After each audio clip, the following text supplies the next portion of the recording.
Bonsoir à tous et à toutes, bienvenue au West Park Festival, festival normand organisé par la Papas Productions au Havre, au Fort de Tourneville. Il a débuté officiellement mercredi dernier avec le Westity, festival jeune public, et il continue aujourd'hui, demain et dimanche.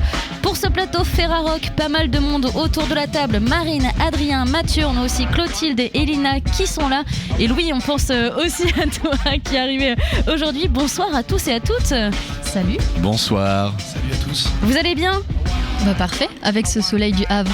Un très beau soleil normand, hein ? Exactement, en débardeur, une arrivée pour un mois d'octobre parfait. Paré pour ces 2 heures de plateau ?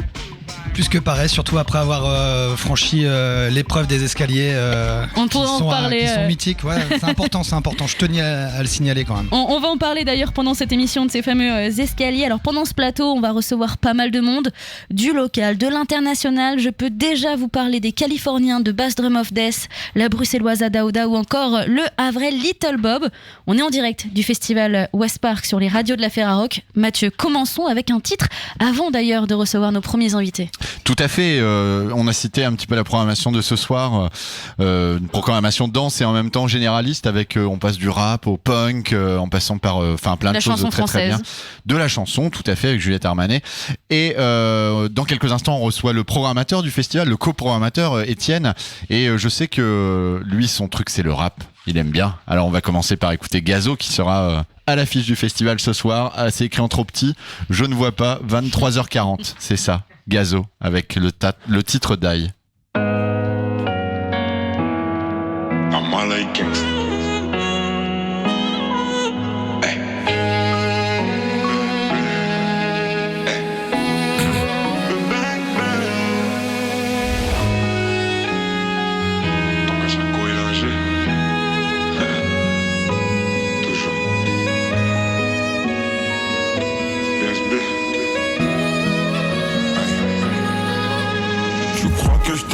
Alors que je maille, elle veut savoir je suis dans quel bail.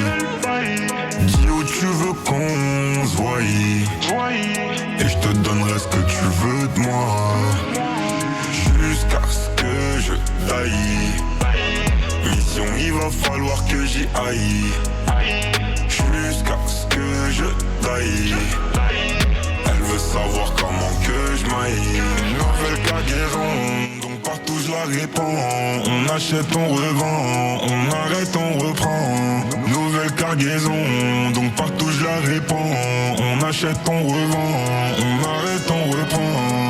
Avec un peu de bien et de mal en effet. J'ai fumé ton doré mais j'attends les faits. Je suis plus un ange, je sais en effet. On était liés mais on s'est défait. Devant les gens ils me diront mon frère.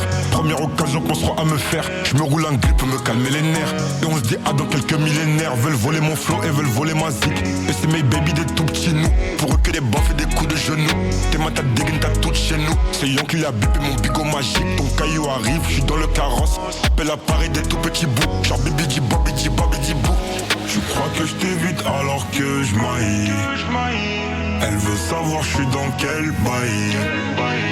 Dis où tu veux qu'on se voie, et je te donnerai ce que tu veux de moi, jusqu'à ce que je taille. Mission, il va falloir que j'y aille, jusqu'à ce que je taille. Elle veut savoir comment que je maille. Tais-toi et profite du moment, jusqu'à ce que je taille. Pourquoi je t'ai pas connu avant? Là, je dois marcher, faire ma maille, tais-toi et profite du moment, jusqu'à ce que je taille. Pourquoi je t'ai pas connu avant? Là, je dois marcher, faire ma maille. On est même noirs, si je te prends, moi c'est pas pour une autre. Même si la tête en bas, je suis de ton côté, je connais pas neutre. Mais que tu veux me bloquer, si j'ai pas de plafond, c'est de ta faute. Car si j'ai pas de talbin, tu diras sûrement que c'est de ma faute. Donc, tu crois que je t'évite alors que je maille. Elle veut savoir je suis dans quel bail. Dis où tu veux qu'on se voie, et je te donnerai ce que tu veux de moi, jusqu'à ce que je taille. Mission, il va falloir que j'y aille,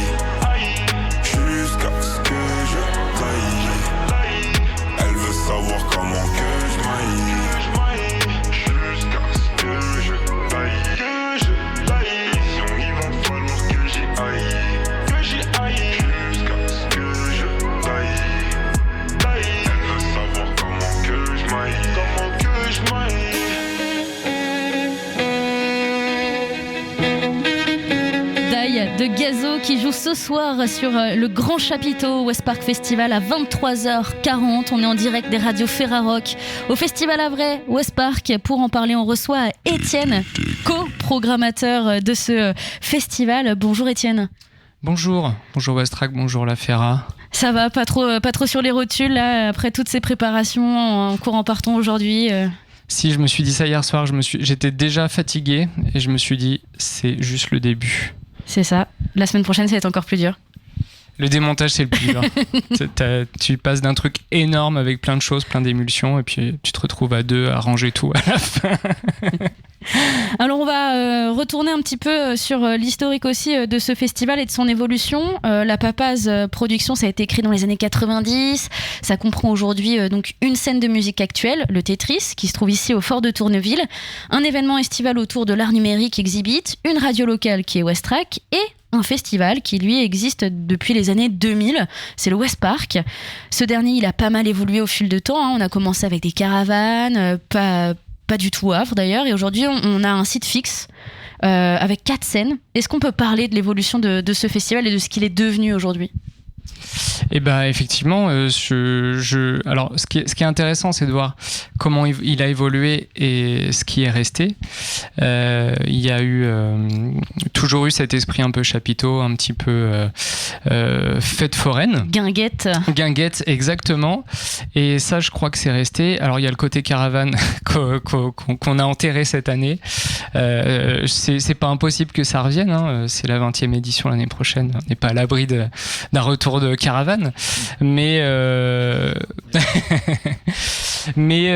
voilà, je pense qu'il y a quand même un esprit West Park qui est resté et qu'on retrouve et dans la programmation et dans le côté tout ce qui se passe en dehors de la musique sur le festival, les animations, les bandes d'arcade, tout ça, on s'ennuie jamais quoi sur West Park.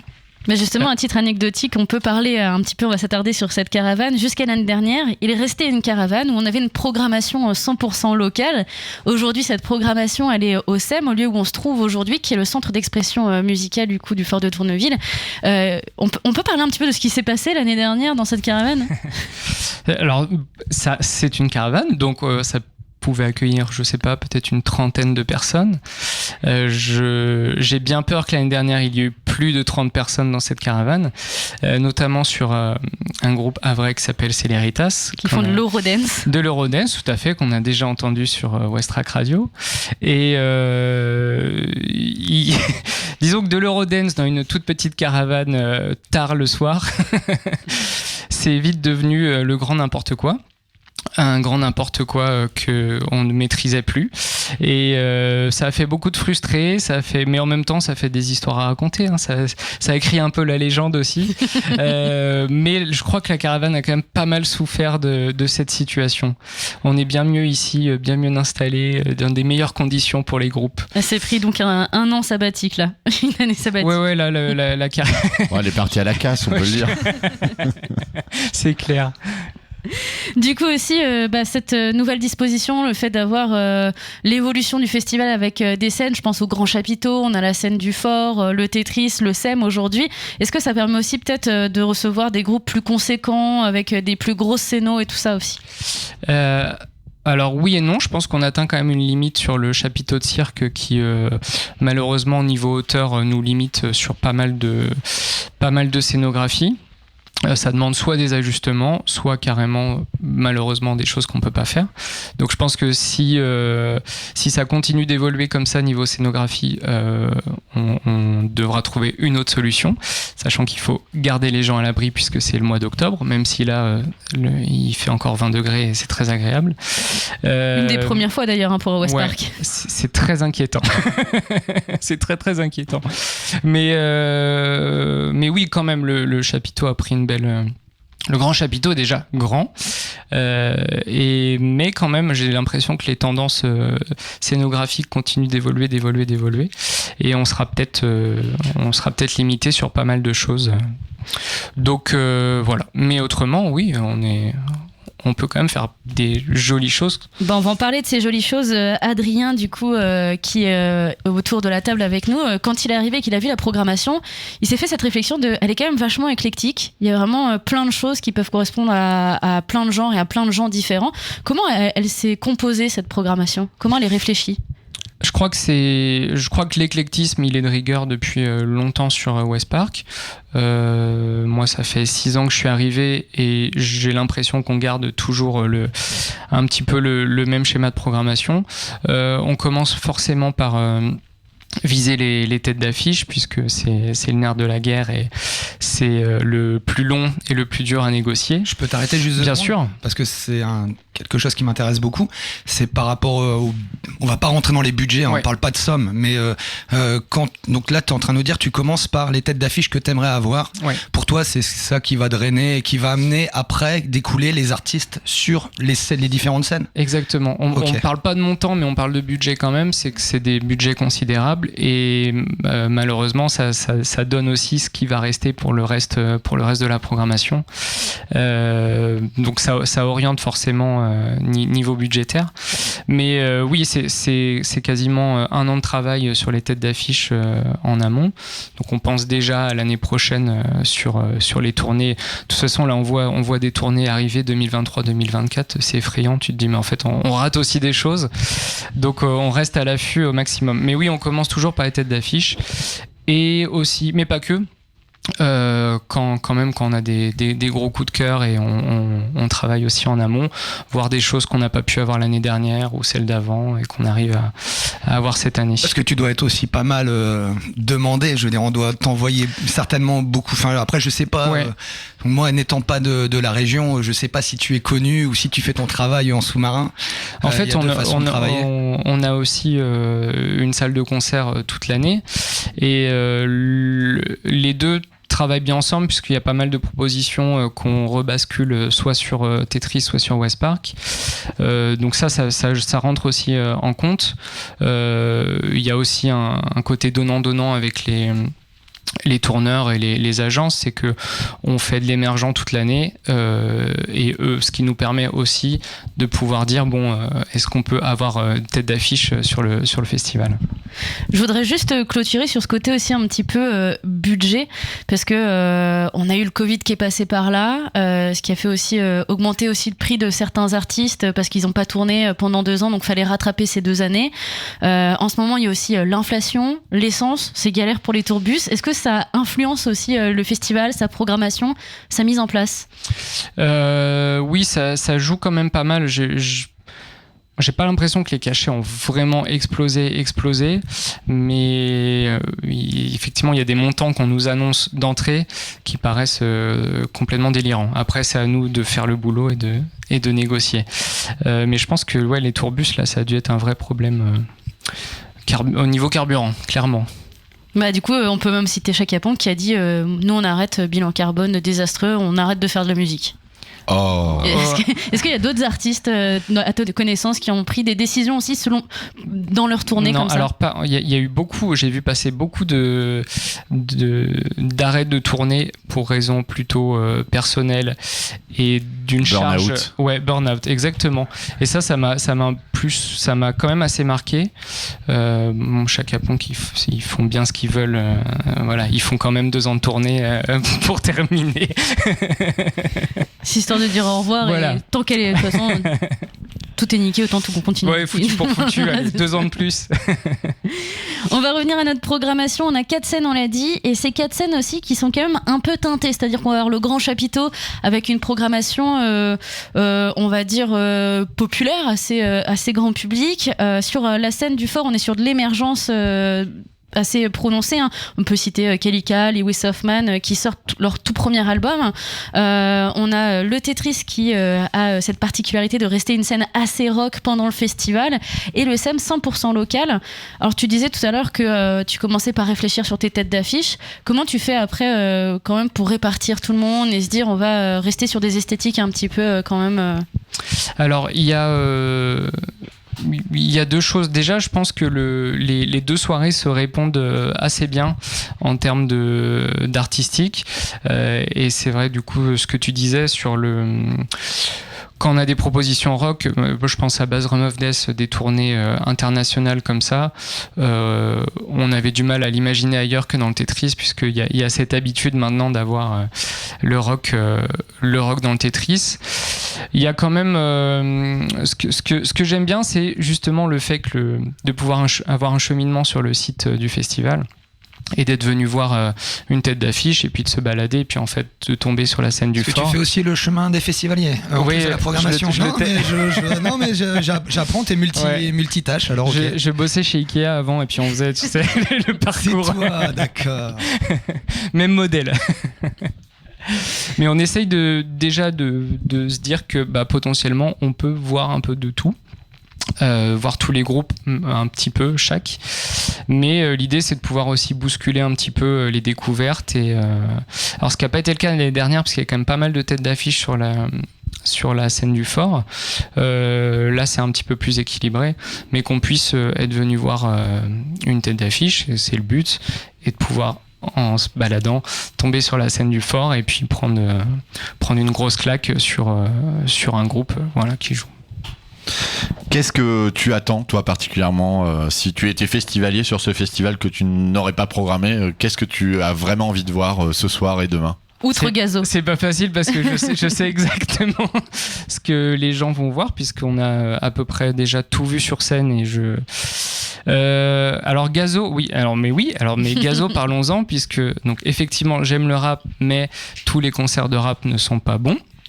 Gazo propose un vrai show qui je trouve qu'il se fout pas du tout de son public. Il y a une grosse énergie, il est extrêmement content d'être sur scène, contrairement à d'autres rappeurs, et je trouve que ça fait plaisir d'avoir quelqu'un de généreux, content d'être sur scène et du coup qui retourne tout quoi.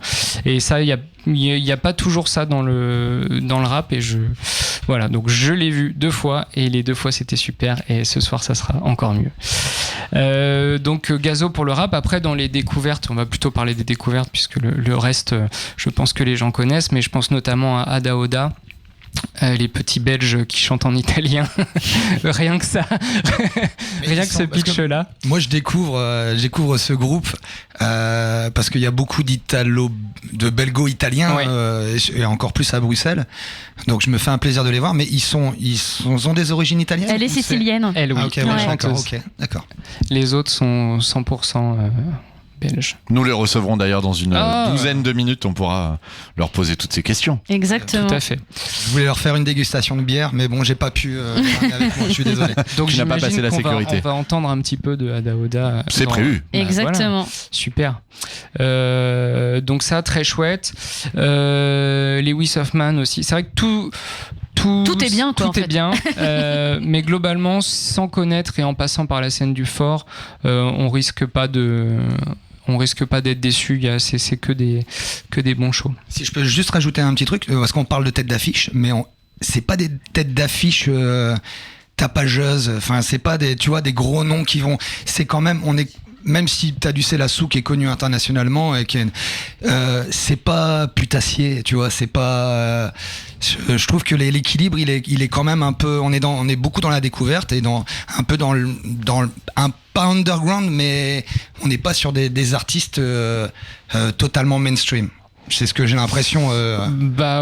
Oui, on essaye. Après, je suis pas sûr qu'on ait non plus. Il y a d'autres festivals. On n'a pas non plus le calibre pour attirer des groupes. Et c'est pas forcément une volonté non plus ni de nous à la programmation, ni de l'équipe qui a pas du tout envie de devenir un gros festival. L'offre, elle est suffisante partout ailleurs. C'est génial d'entendre ça. Hein. Vous voulez pas, parce que c'est toujours la complexité. Alto-gigantisme.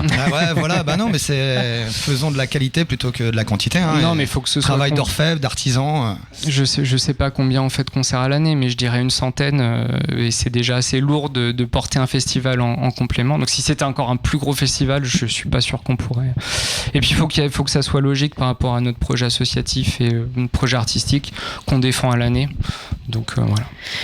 Avant de te laisser repartir, Étienne, ce soir c'est complet, il reste des places pour demain, et on n'oublie pas surtout le dimanche qui est une journée gratuite.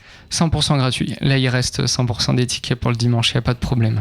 Donc voilà, bah écoute, merci. Et on termine les fûts de bière, tout ça, vous inquiétez pas, et on distribue. Happy hour de midi à 19h. Merci beaucoup Étienne. Et puis on va te laisser aller continuer à courir dans ce festival. Exactement. Ça ouvre à 19h les portes. Super. Là tu vas rallumer ton téléphone et tu auras 45 appels en absence. On va recevoir Ada Oda d'ici quelques minutes. Mathieu, est-ce qu'on n'en écouterait pas un peu comme Étienne en a parlé ? Bah oui, tout à fait. Et c'est parti. Ada Oda avec Niente da offrire. Est-ce que c'est comme ça qu'on parle italien ? Je ne sais pas. Non ha niente da offrire, non ha niente da dare, non ha niente da offrire, non ha niente da dare. Ogni giorno peggiora, ma non può fare niente. Non ha niente da offrire, non ha niente da dare, non ha niente da offrire, capisci? Non ha niente da dare. Gli altri lo sentono, lo sai ti rattrista. Non ha niente da offrire, non ha niente da offrire. E tu stai ancora cercando di cambiare. È triste se fallisci. E tu stai ancora cercando di cambiare. Fallisci ti fa male. E tu stai ancora cercando di cambiare. È triste se fallisci. E tu stai ancora cercando di cambiare. Fallisci ti fa male. Gli altri lo sentono, lo sai ti rattrista. Ma non puoi nascondere il tuo disinteresse quando ti parlano. E non c'è niente che si possa fare. I tuoi tormenti occupano tutta la tua mente. Sei sempre meno in grado di controllarli. E ti ho dato così tanto, ma non mi hai dato niente in cambio. Quindi, quando te ne sei andato, non sono rimasta delusa. Ma non ti biasimo perché? Ma non ti biasimo perché? Ma non ti biasimo perché? Ma non ti biasimo perché? Ma non ti biasimo perché? E tu stai ancora cercando di cambiare. È triste se fallisci. E tu stai ancora cercando di cambiare. È peccato ma finirà male. E tu stai ancora cercando di cambiare. È triste se fallisci. E tu stai ancora cercando di cambiare. È peccato ma finirà male. E tu stai ancora cercando di cambiare. È triste se fallisci. E tu stai ancora cercando di cambiare. È peccato ma finirà male. E tu stai ancora cercando di cambiare. È triste se fallisci. E tu stai ancora cercando di cambiare. È peccato ma finirà male. Tu stai. È peccato ma finirà male. È peccato ma finirà male. È peccato ma finirà male.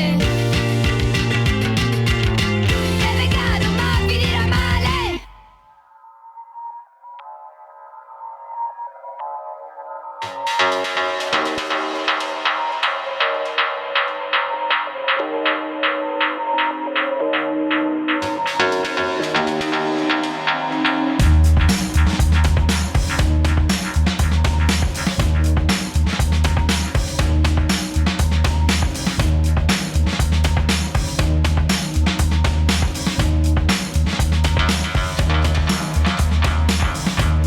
Il s'agit d'un petit mec de province.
Soul des Liminianas en compagnie de Laurent Garnier, un titre qui est sorti sur l'album des Pellicula, un très chouette album que nous vous recommandons.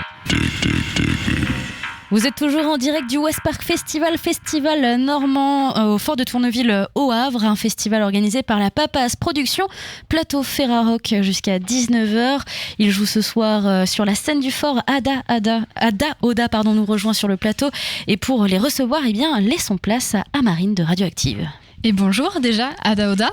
Bonjour. Salut. Et j'ai surtout hâte de vous découvrir. Bienvenue au Havre, bienvenue au festival West Park. Merci. Alors si je peux déjà vous décrire globalement et grosso modo, vous êtes un groupe belge avec un chant en italien et je dirais que déjà la création de votre groupe a été assez originale, une rencontre sur internet en 2020, mais l'idée du groupe était même née avant par l'un d'entre vous. Oui, tu veux expliquer la rencontre Oui. Enfin, internet sur un site de rencontre avec une petite flamme rouge. Pour musiciens. D'aucuns connaissent. Donc ouais, l'idée du groupe en fait a germé, du projet a germé pendant le Covid. On a bien entendu Covid. Ok, voilà, vous êtes avec des Belges, tout est normal. Voilà, vous ok. dites comment vous On dit Covid, mais en Belgique Covid. c'est Covid. Le Covid. Non, mais c'est le petit accent, c'est mignon, moi j'adore. Hein, donc, Pendant le Covid. Et donc voilà, ouais, j'ai fait des maquettes tout seul et puis en rentrant après la pandémie, j'avais un peu discuté avec Victoria de musique sur internet et je cherchais quelqu'un pour mettre des textes et interpréter les morceaux et on se connaissait pas et je voulais du sang neuf, donc j'ai proposé. Il voulait du chant en italien. César ne parle pas italien, mais voilà. Il m'aide quand même à écrire les textes, donc via une traduction d'Apple ou ce genre de choses, et moi je corrige quand même. Et donc voilà, c'est comme ça qu'on s'est rencontrés. Mais du coup, au tout début, pour la création de Ada Oda, donc toi, tu faisais déjà aussi de la musique en parallèle dans d'autres projets. Est-ce que tu peux nous en parler et pourquoi peut-être avoir eu aussi cette envie de ce nouveau projet ? Oui, j'ai joué dans pas mal de trucs et à ce moment-là, j'avais plus rien. En parallèle, je fais aussi un boulot de booker, donc agent pour d'autres groupes. J'avais un peu laissé tomber la musique de côté. J'avais l'impression d'être passé de l'autre côté de la barrière. Et c'est vraiment le Covid qui voilà, où j'ai eu du temps et finalement avec ce temps j'ai refait ce que je préférais, c'est-à-dire de la musique, quoi. Donc c'est vraiment un petit coup du sort, quoi. Et voilà, donc les groupes dans lesquels je jouais avant, il y avait entre autres Brains qui est déjà venu ici, puis voilà, c'est le plus connu. Donc c'est sûr, déjà pas mal de choses et puis cette petite fenêtre du coup de nouveautés pour Ada Oda. Donc au début, alors j'ai cru lire quelque part que ça devait être avec une voix peut-être en néerlandais. Ouais, j'avais contacté à la base quelqu'un d'autre qui a essayé de mettre voilà ça. Sympa.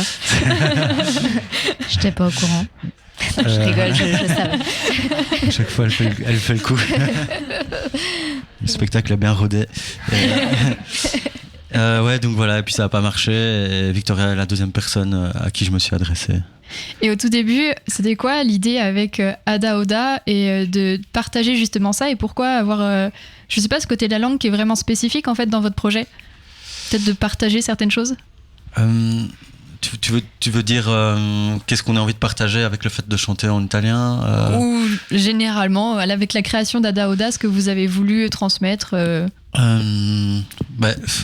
je pense que l'emploi de l'italien, en tout cas, c'est vraiment un coup de bol. C'est en voyant la sonorité de son nom de famille, qui est Baracato. Oui, et en fait, ouais, l'italien, mais c'est surtout en fait dans notre musique, on parle beaucoup. Enfin, il y a quelques mélodies, mais c'est vraiment interprété un peu en mode drame à l'italienne, où je crie, je raconte une histoire, même si je suis pas certaine que les gens comprennent, mais j'essaye de vraiment communiquer par les émotions et l'intonation, en fait, comme on répète tout à l'heure, il y a vraiment je sais pas, des émotions différentes que j'essaie de faire passer par l'italien, même si voilà, je suis pas sûre qu'il y ait des Italiens dans la salle, mais c'est pas grave. J'espère qu'il y aura quand même l'imaginaire qui pourra travailler et imaginer de quoi on parle en fait. Et voilà.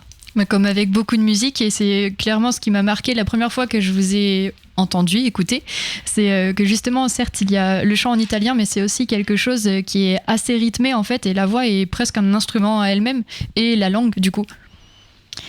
Oui, c'est vrai que je sais pas si je peux dire que je chante, mais je crie vraiment sur des rythmes vraiment up-tempo, en accord avec la guitare et la basse, et c'est comme ça qu'on a des morceaux vraiment entraînants. Ouais. Je vais, moi, juste savoir, par rapport au travail de la voix, est-ce que les instruments, du coup, tu t'accordes avec eux ? Avec une guitare ou quoi, au niveau du ton ? Parce que j'imagine, déjà t'interprètes, donc tu peux autant murmurer, que crier, comme tu disais, donc est-ce que tu t'accordes ou pas ? Oui, il y a quand même une petite note quand je chante, c'est pas, mais en fait, en écoutant les maquettes au tout début quand on s'est rencontrés, il m'a dit voilà, là c'est les maquettes, pose ta voix là-dessus, et moi j'ai trouvé, on va dire un peu toute seule, la manière de poser ma voix. Je savais même pas que je savais crier comme ça, donc j'ai essayé, et c'est un peu l'impro qui a fait que quand je crie à cette hauteur-là, j'arrive à faire passer la bonne émotion. Donc voilà, c'est et comme ça que... Tu essayes plutôt de rajouter quelque chose sur ce qui est existant, ou bien de te confondre avec ? Alors là, c'est tout le petit travail qu'on a fait sur les maquettes, c'est qu'on fait un grand mélange de tout. On faisait ça vraiment à deux dans une chambre, en train d'essayer de trouver le juste milieu entre la place de la guitare, la place de la basse et la place de la voix. Je me permets une petite question aussi, puisque tu viens de nous dire en fait que tu as découvert à travers les maquettes de Ada Oda que tu étais en capacité de crier en fait.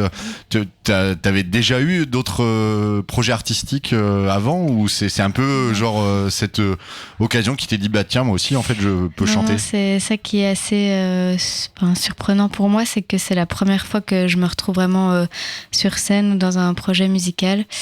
Et donc de mon côté je faisais du piano et je chantonnais un peu comme ça avec une petite voix, et je savais pas du tout que je savais en fait pousser la chansonnette de cette manière en italien. En plus, j'avais jamais même chanté en italien, donc nouveauté pour tout le monde, dans le groupe.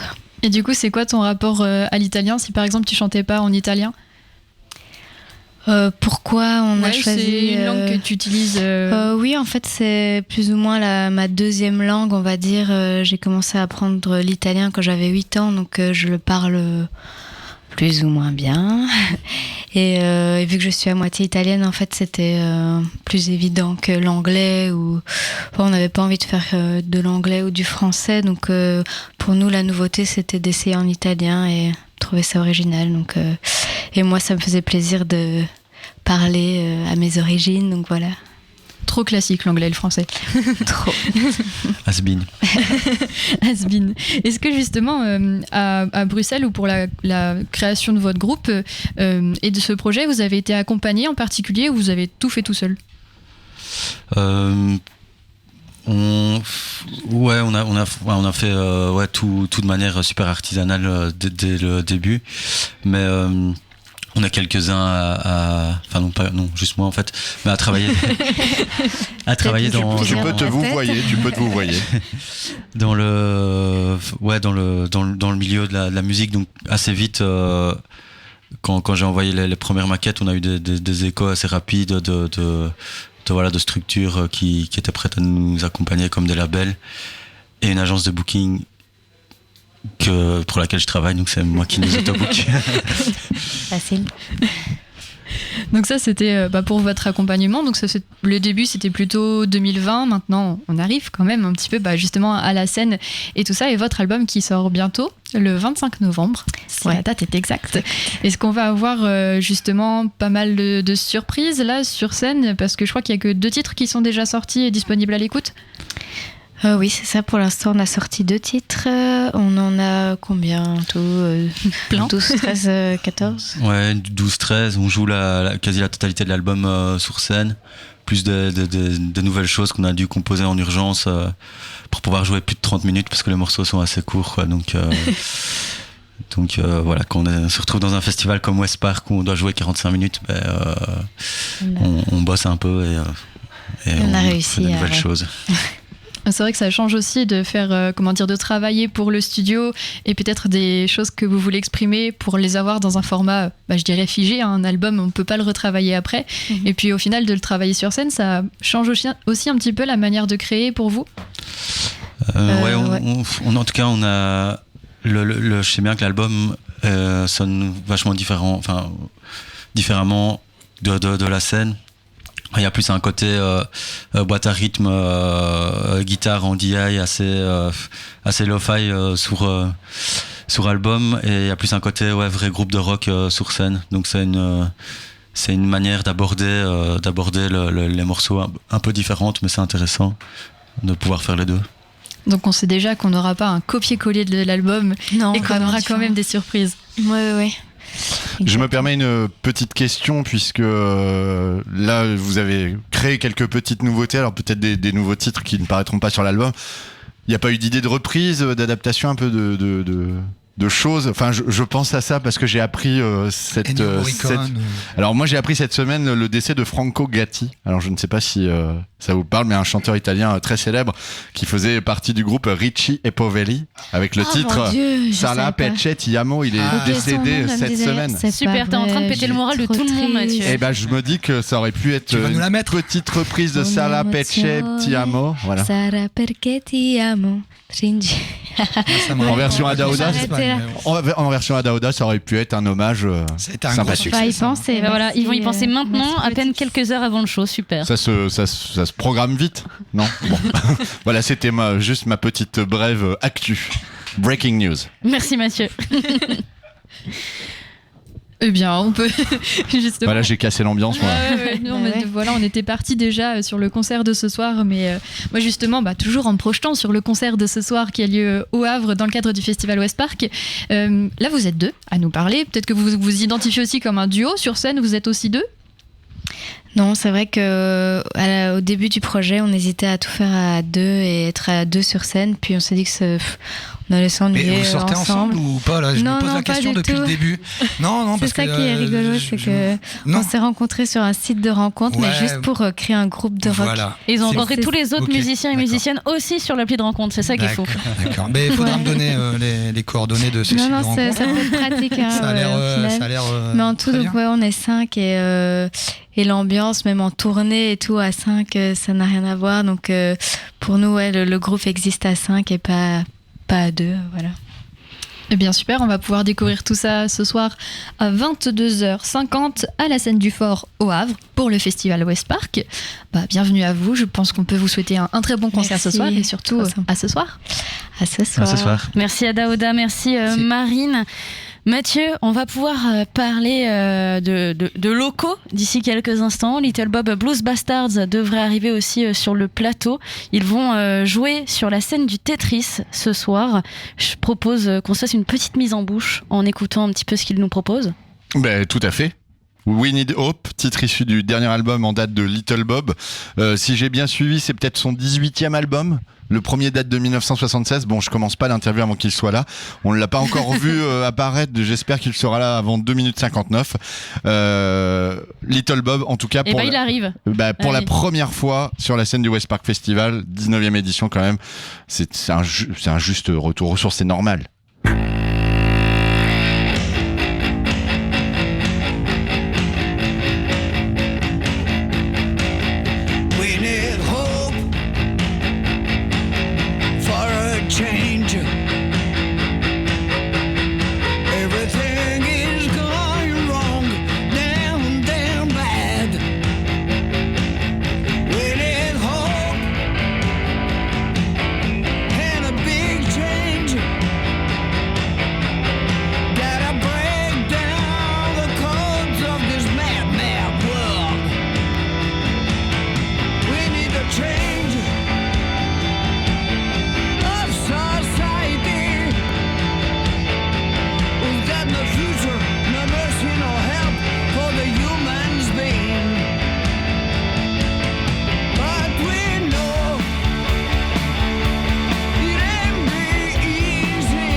Little Bob avec We Need Hope des Little Bob Blues Bastard, titre éponyme du dernier album We Need Hope, sorti en 2021. Little Bob, bonjour. Ouais, salut tout le monde. Merci beaucoup d'avoir accepté cette interview. Pour les auditeurs de West Track, puisque là on est diffusé partout en France via tous nos amis de la Ferrarock. Pour les auditeurs, exactement. Pour les auditeurs de West Track, bon, on t'a déjà entendu plusieurs fois à l'antenne. La dernière fois qu'on s'est vu, c'était au Volcan quand il y a eu l'occupation des lieux culturels. Mais je me rappelle surtout d'une émission mythique qu'on avait fait avec notre ami Laurie, une émission qui avait duré 3h30. Ah oui. Qui s'appelait Rock in Le Havre. Je me souviens. Avec la reformation, en tout cas, une émission avec les membres de la Story. On avait pas mal de membres du vieux groupe Little Bob Story depuis le départ. Et puis on avait... et dont le regretté Serge Hendrix qui était avec nous ce soir-là en studio. Ouais, il y avait Serge Hendrix qui est décédé après. Il y avait Christian Delahaye qui était guitariste après, aussi. Quand même. Je veux dire, non, il y avait... C'était pas suite à ce que vous avez fait. Non. Okay. Non. Je suis pas fautif. Et puis, non. En fait, il jouait plus avec moi depuis très longtemps. Et en fait, voilà, j'avais Barbe Noire qui était là dans le public, dans les gens qui étaient là pour l'émission. Il était venu écouter aussi. Barbe Noire, c'était le célèbre bassiste de Little Bob Story. Oui, parce qu'on parle de Little Bob. Alors là, on a des gens avec nous qui ne sont pas du Havre ou alors qui sont des jeunes. Le groupe depuis 12 ans, c'est Little Bob Blues Bastard. C'est ça. Pourquoi ? Parce qu'on bâtardise le blues. Voilà. Et alors, ta discographie personnelle, le premier album, c'est 1976. High Times. High Time. En 2021, sous l'appellation Little Bob Blues Bastard, We Need Hope. En tout, si j'ai bien compté, entre les compiles, les best-of, en enlevant justement les compiles, les best-of, les lives, on est sur 18 albums 18 originaux. albums studio, voilà. C'est ça, plus 5 lives. Et puis, il y a continuellement des trucs qui sortent, parce qu'on a fait 2 ou 3 petits concerts pendant le confinement. Et alors, il est dur à dire, le mot. Il est dur à dire. Ouais, on n'a plus envie de le prononcer en tout cas. Oh là là, non. Ah, ça a été terrible pour moi. Ça a été terrible. Bon, enfin là, je suis content. Je vais chanter et dans ma ville au Havre. Et on parlait avec Franck en coulisses. Franck, le directeur de la Papas Production. Ouais. Qui était d'une fierté d'accueillir Little Bob sur West Park. Quand même, c'est la 19e édition et c'est la première fois que Little Bob vient jouer au West Park Festival. Il a même fait un peu la gueule parce que je devais venir quand ils ont ouvert le Tetris. En 2013. En 2013 et 2014. L'ouverture, c'était 2013, mais. Voilà. Et donc, j'avais un nouvel album qui sortait en 2014, je crois. Ok.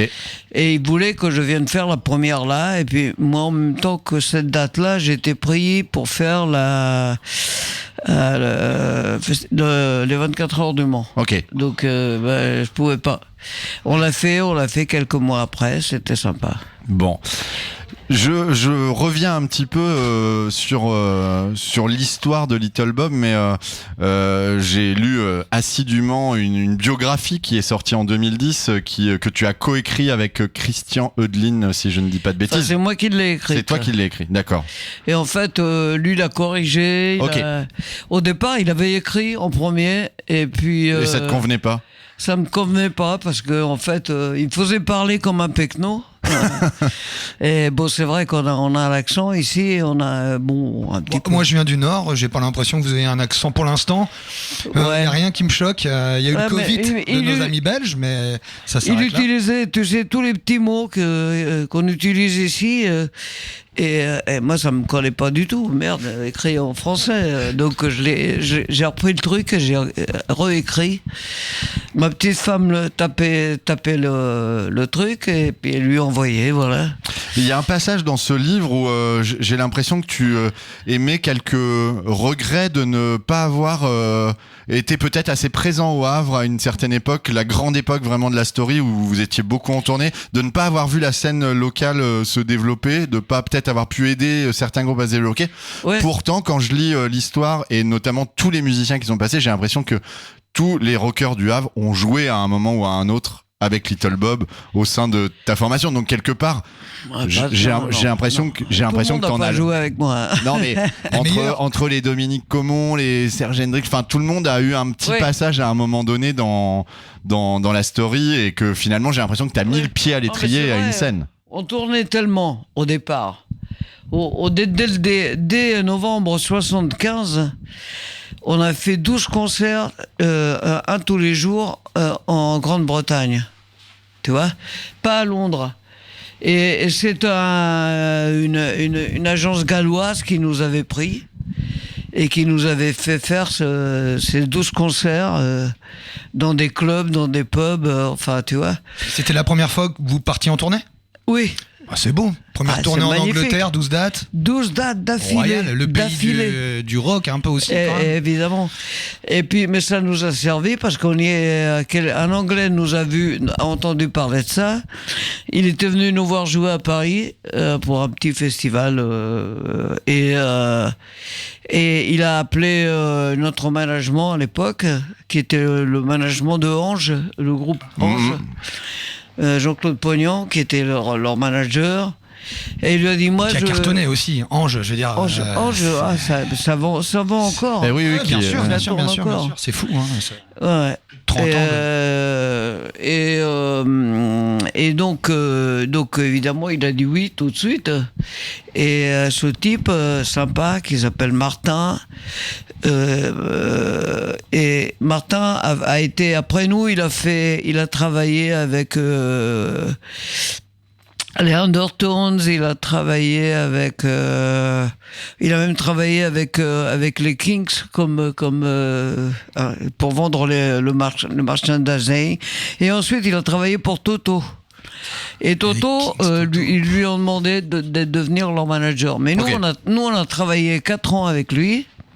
Jusqu'à ce qu'on change de boîte de disques et que à ce moment-là on avait moins la possibilité, et on a travaillé avec lui pendant 4 ans et on a fait 350 concerts à travers toute la Grande-Bretagne, c'est-à-dire l'Irlande du Nord, du Sud, l'Écosse, le Pays de Galles, combien de fois à Londres, le Marquis Club à Londres qui existait avant, maintenant il est Vous avez fait le Marquis ? Ah oui, le Marquis, je l'ai fait... Avec les Clash au premier rang quand même. 5 fois, oui. Ah, le Marquis. Mais oui, parce qu'on arrivait, nous, en 76, la première date à Londres, au Marquis, c'était le 2 avril. Ok. Et en fait, le Nashville aussi, du côté d'Earlscourt. Enfin, il y avait les musiciens qui jouaient à ce moment-là, qui démarraient. Toi, il y avait Paul Simonon de Clash, il y avait il y en avait tellement. Et Glenn Matlock des Pistols, qui a écrit tous leurs tubes, il était venu me voir, il m'a dit: Bob, moi j'ai envie de jouer avec toi. Il dit: oui, mais moi j'ai un super bassiste, tu vois. Et donc merci, mais je peux pas. Est-ce que tu as le temps, ou est-ce que tu as un intérêt actuellement pour la nouvelle scène, les nouveaux groupes? Est-ce qu'il y a des choses que tu as eu l'occasion d'entendre qui t'ont agréablement surpris peut-être? Au Havre? Ou même national, ou même international d'ailleurs? Non, au Havre, il y a les François Ier qui ont été qui est un vieux jeune groupe. Ouais. Ben oui. Je fais une petite traduction pour les auditeurs, mais les François Ier, c'est une. Il y a François et Frandol, quoi. Il y a ex-chanteur des Roadrunners, voilà. Et François Lebas, ex-Backsliders. Voilà. Il y a Laurie à la batterie. Le Havre, voilà. Et c'est un bon groupe. Et puis je suis content que les kids qui sont là demain se reforment. Enfin, se sont reformés, en tout cas. Les kids, en fait, ils s'étaient jamais séparés. Et ils se sont retrouvés de temps en temps pour faire un petit concert au Havre ou à Honfleur, enfin, dans le coin. Et donc là, ils ont fait un bon disque, paraît-il.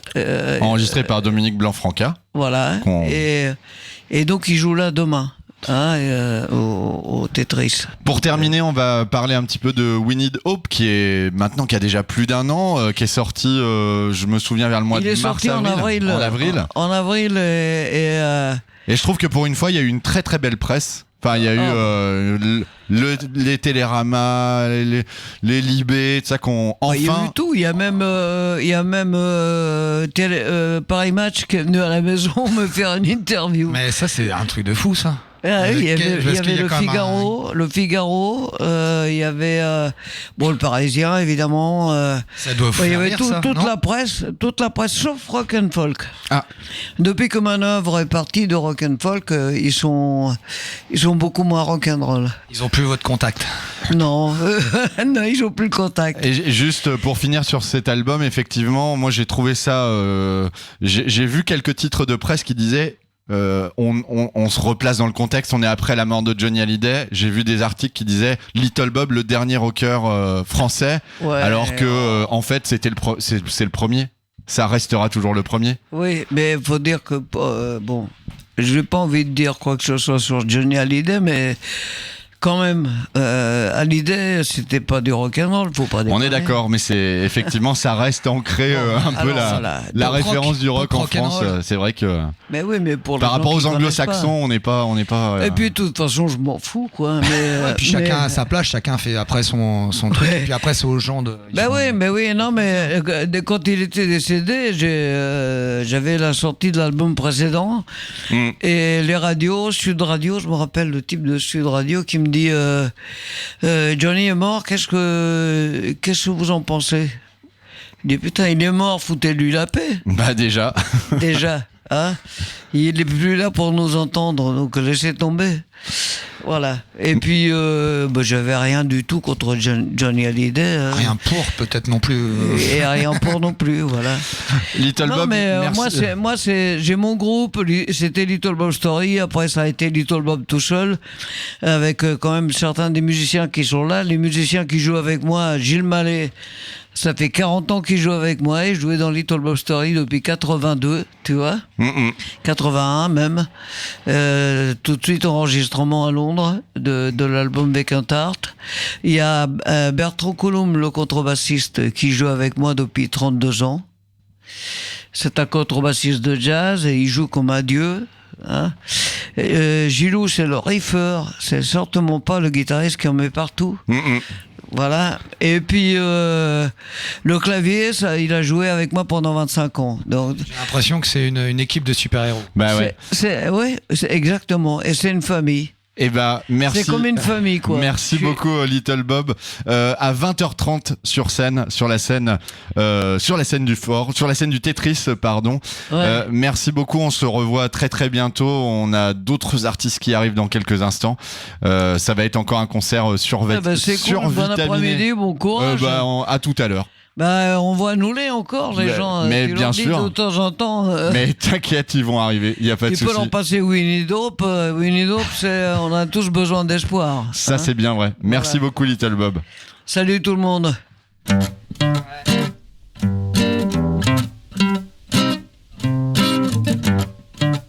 Yeah. You never had it easy, I know.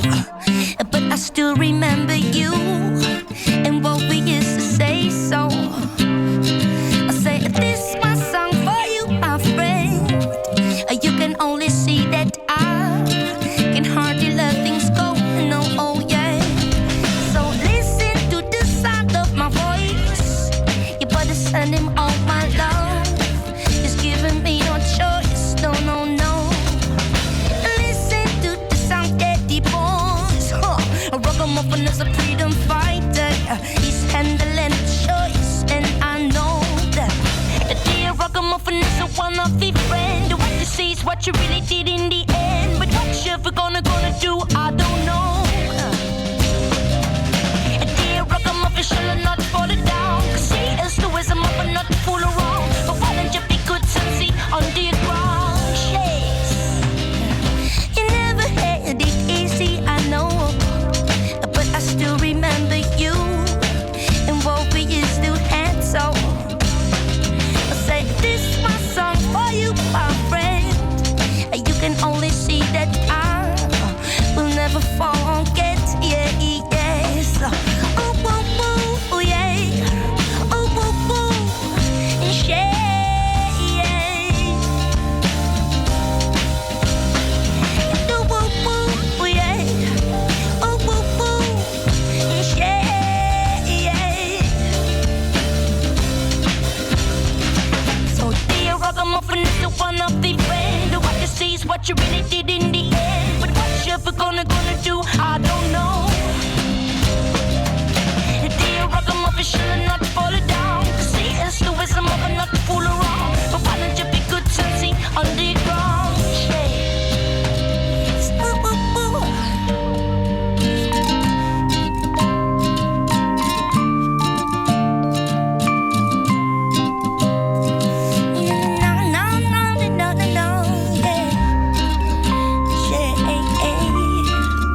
passer en direct du West Park Festival au Havre, au fort de Tourneville, un festival porté par la Papaz Productions. Vous nous écoutez sur les radios de la Ferrarock.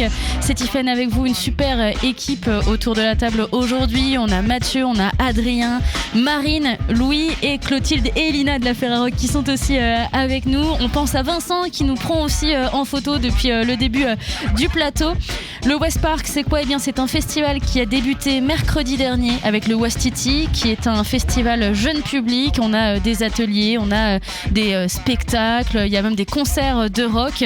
On a du coup des concerts et un festival pour les plus grands qui débute ce soir, 19h ouverture des portes, et ça se déroule tout le week-end jusqu'à dimanche avec une journée entièrement gratuite et un peu plus familiale justement sur ce dernier jour.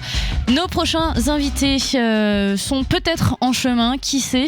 En tout cas, en les attendant, moi j'ai envie d'écouter un petit peu de ce qu'ils font. Bass Drum of Death, est-ce qu'on n'en écouterait pas un peu, Mathieu ? Tout à fait, le titre Crawling After You des Bass Drum of Death qui apparemment sont présents mais pas au bon endroit pour l'interview. Il faut qu'on arrive à les récupérer et peut-être arriveront-ils juste à la fin de ce morceau. On espère.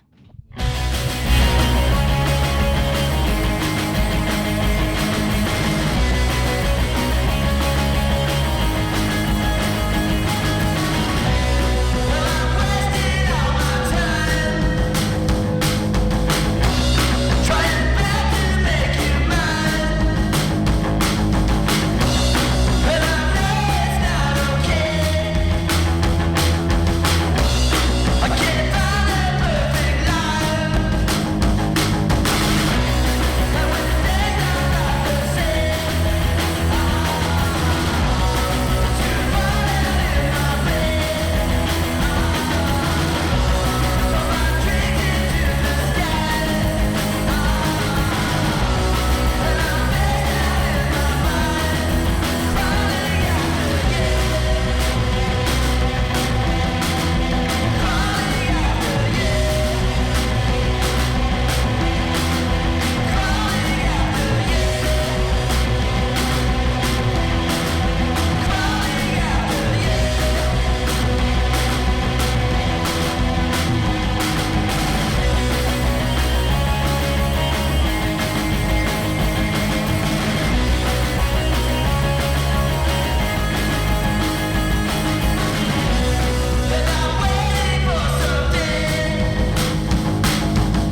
Bass Drum of Death avec Crawling After You, les Bass Drum of Death qui jouent ce soir sur la scène du Tetris dans le West Park Festival à partir de minuit, un groupe qu'on attend avec impatience et on les attend même tout de suite puisqu'on est en train de les chercher, on doit les recevoir en interview mais on s'est trompé d'endroit, enfin en tout cas surtout eux parce que nous on n'a pas bougé. La route de la Californie jusqu'au SEM est longue. Oui mais comme on dit au Havre, la Californie c'est juste en face, ou alors la Californie à 2 heures de Paris. On est toujours en direct de la Ferrarock sur différentes radios de cette fédération de radios associatives de musique actuelle. On avait dit qu'on dirait que c'était la meilleure et on le dit. On est en plateau, Clotilde qui est avec nous. Clotilde, comment tu vas ? Eh ben ça va super. Ouais. On est à fond là. Alors Bass Drum of Death, c'est une histoire d'amour pour toi. On entend que t'es à fond là. Ouais, à fond. Bass Drum of Death, une histoire d'amour. Ouais, depuis petite. Le collège. C'est vrai. La découverte, c'est mon frère qui. Mais ça n'existait pas au 2008, c'est Bastille. Ah bon, non, pas ton collège, Mathieu. Ah d'accord, oui.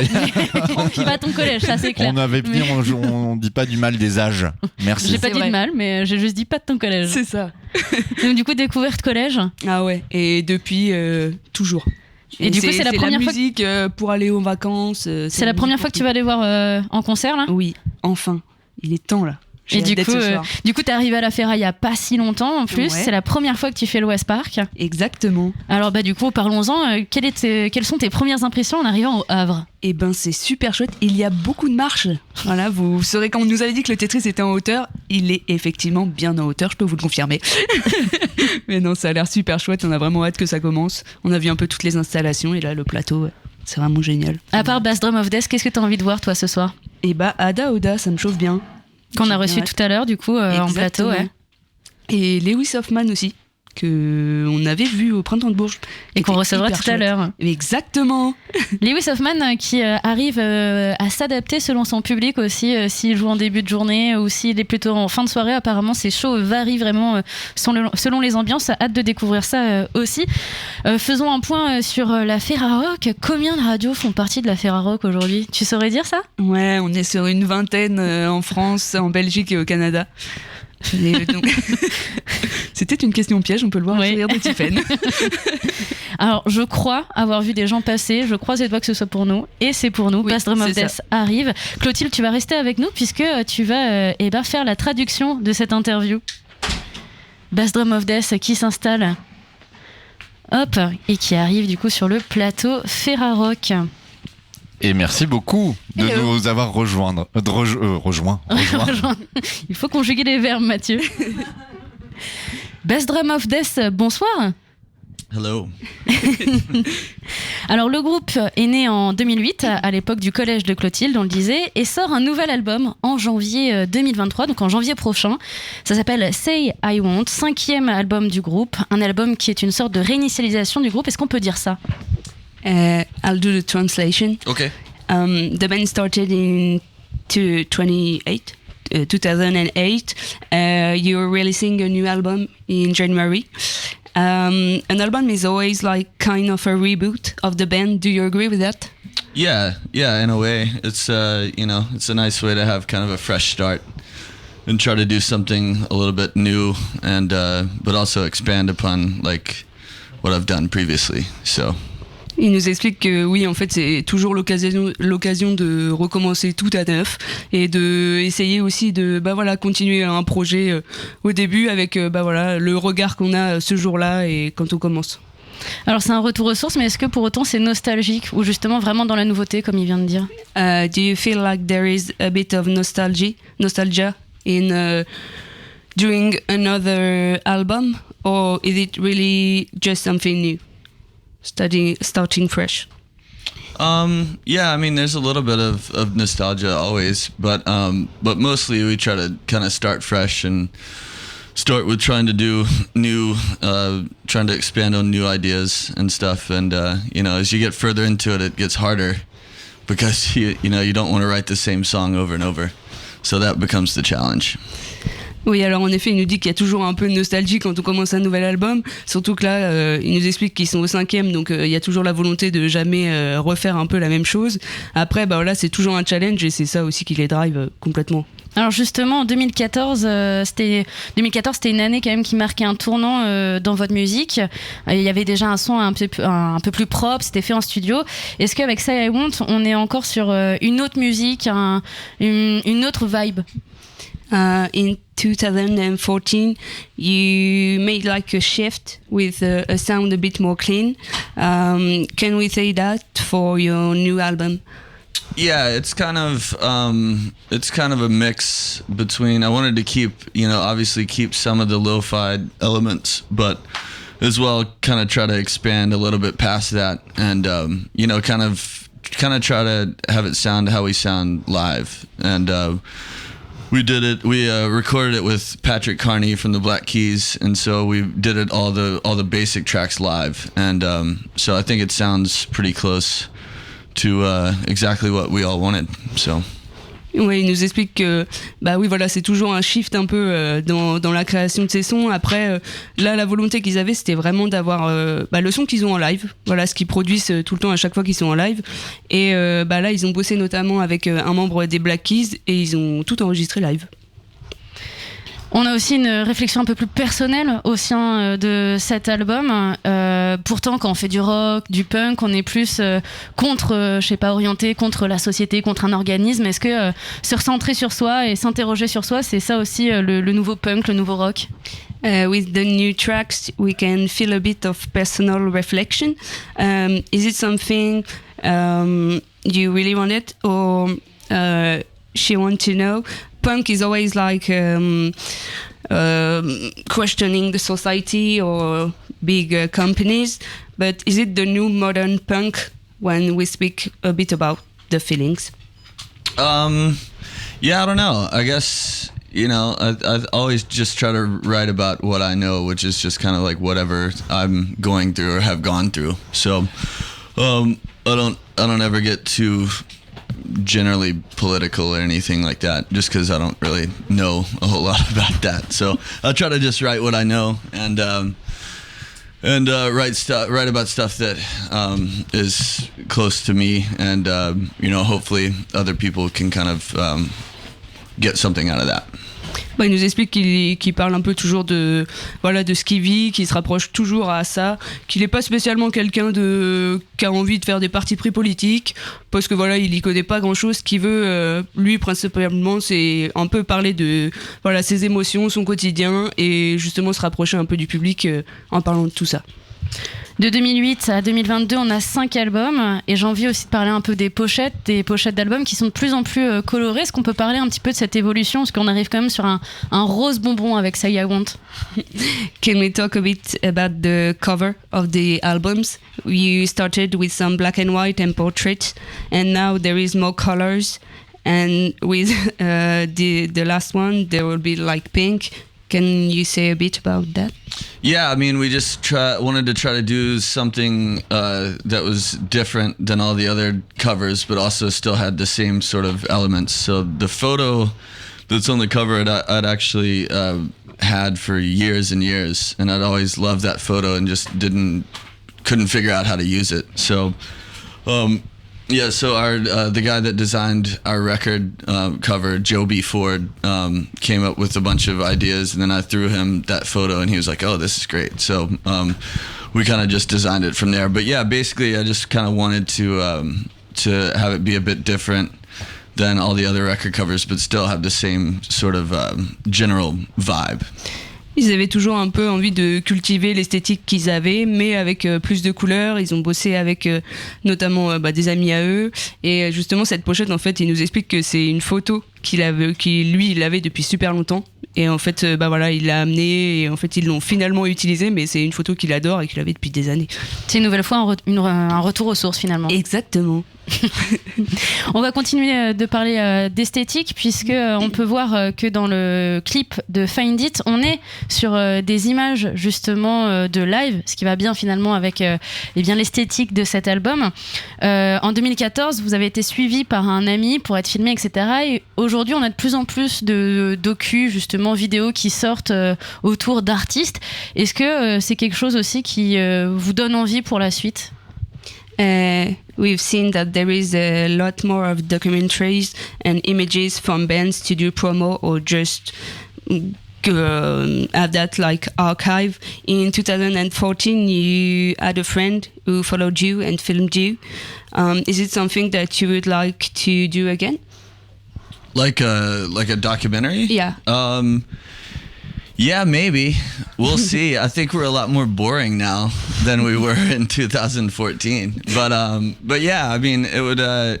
It's always fun to give people a little like peek behind, kind of what goes on like day to day when we're on tour. And but I think generally people would be surprised at how monotonous it is day to day. So I don't know, we'll see. I'm open to it. So we'll just have to see. Bah, c'est une idée qu'ils aimeraient vraiment bien refaire. Après, il est en train de nous dire que en 2014, ils étaient quand même un peu plus rock'n'roll et que là, ce serait un peu une présentation des coulisses un peu monotone et ennuyeuse. Après, non, ce serait quand même... c'est toujours chouette pour les images et il serait quand même chaud. En tout cas, Say I Want, ça sort en janvier prochain. On va pouvoir le découvrir sur scène ce soir. Et puis, c'est déjà dispo aussi en précommande. Merci beaucoup.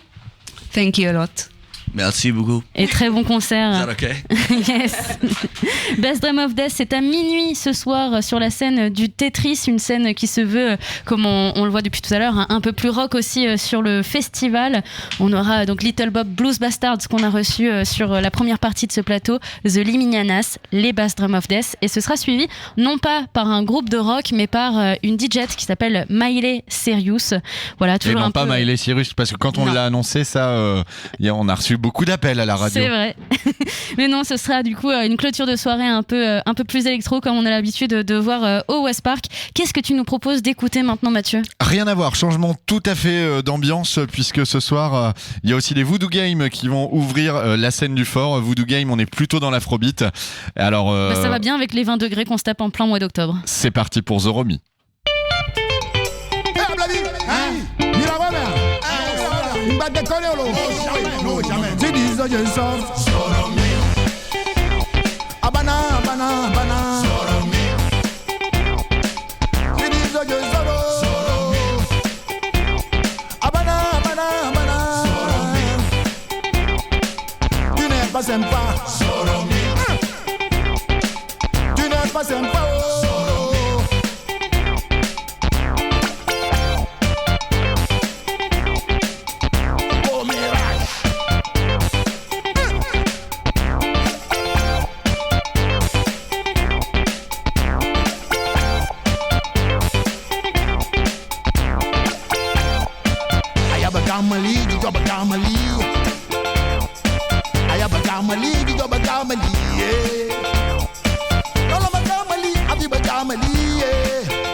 for my dash.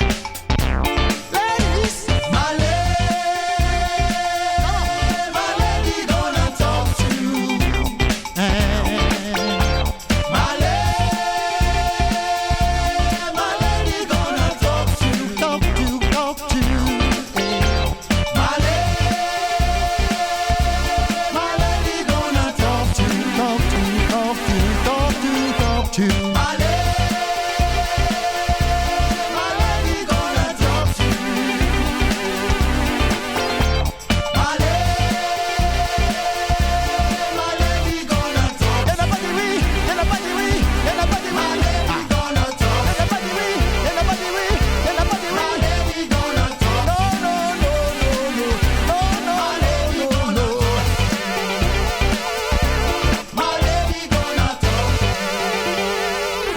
Voodoo Game avec le titre Zoromi Voodoo Game qui ouvre la scène du fort à 21h pour le festival West Park.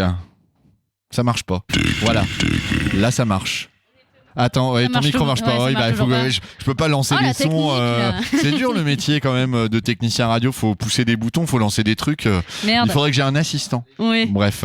On est toujours sur le plateau West Park et non pas West Park Festival. On n'est pas sur le West Track Festival. Non, le West Park Festival en direct des radios Ferraro. On est ensemble jusqu'à 19h.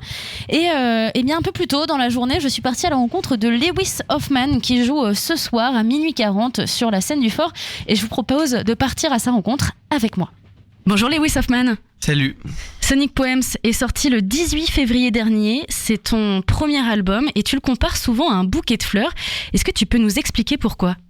Parce que je l'ai vraiment fait comme un bouquet, quoi. C'est-à-dire que c'est pas un album que j'ai fait en me disant tiens, j'ai ça en tête et je fais les chansons comme ça parce que c'est Sonic Poems.